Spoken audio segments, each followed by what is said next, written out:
Thank you. I hope this has been helpful.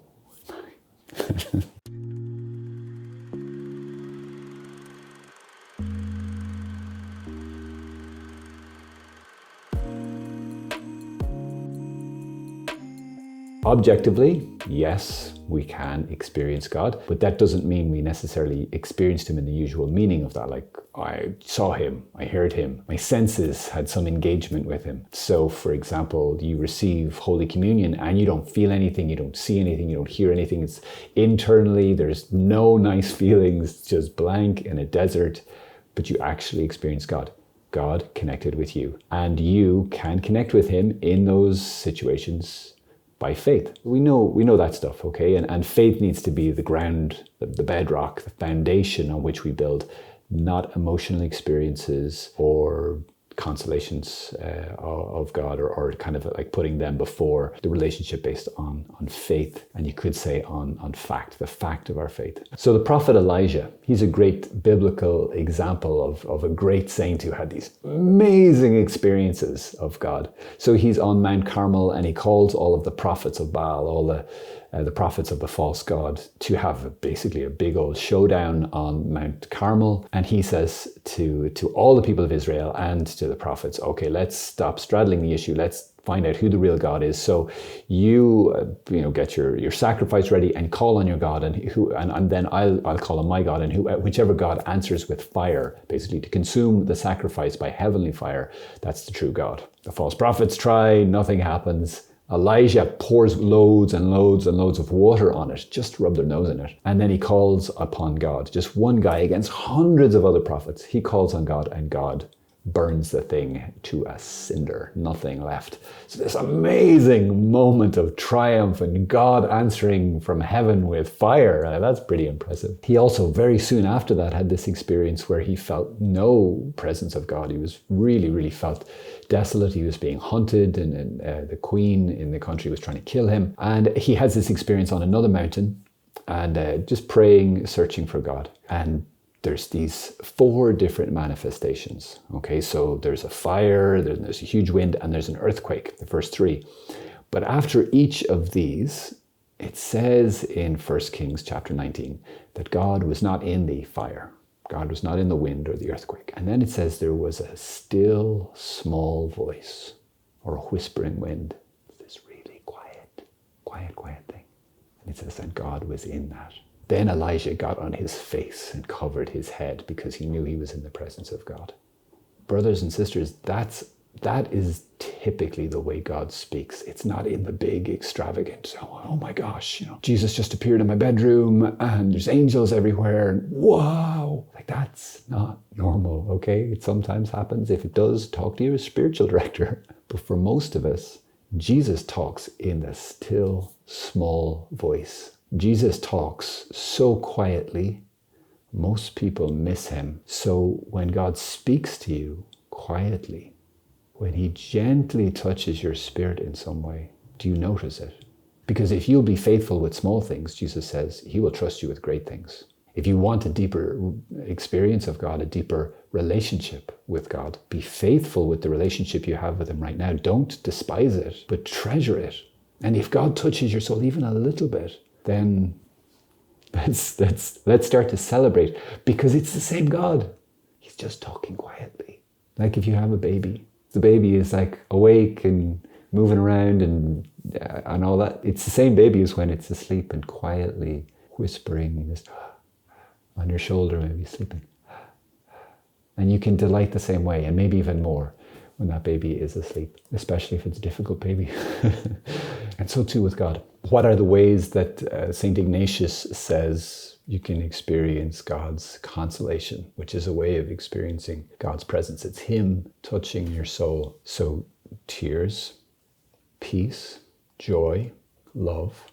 He especially talks about an increase of faith, hope, or love. Really any of the fruit of the Spirit that you can find in Galatians 5.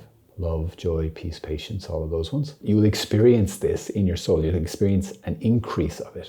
St. Ignatius says about love that you'll be inflamed with love for God, but also with love for other people and for other things, but through God. So it'll be like a pure, good love. You can experience a great quiet.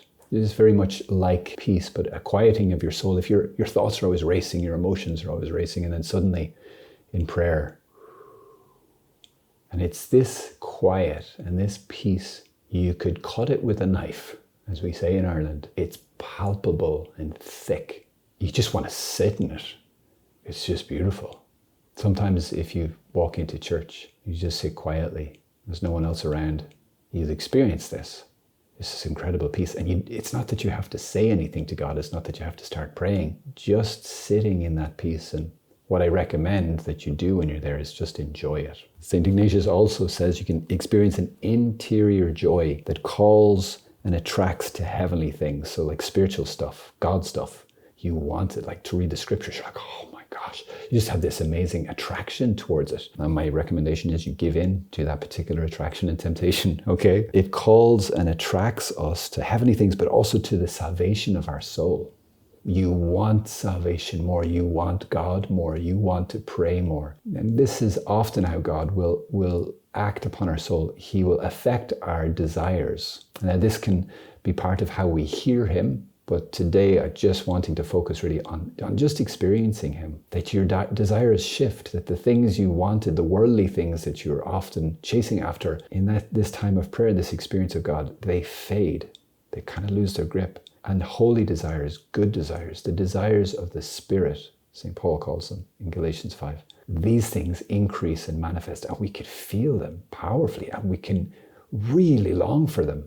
So what do we do when we experience these things?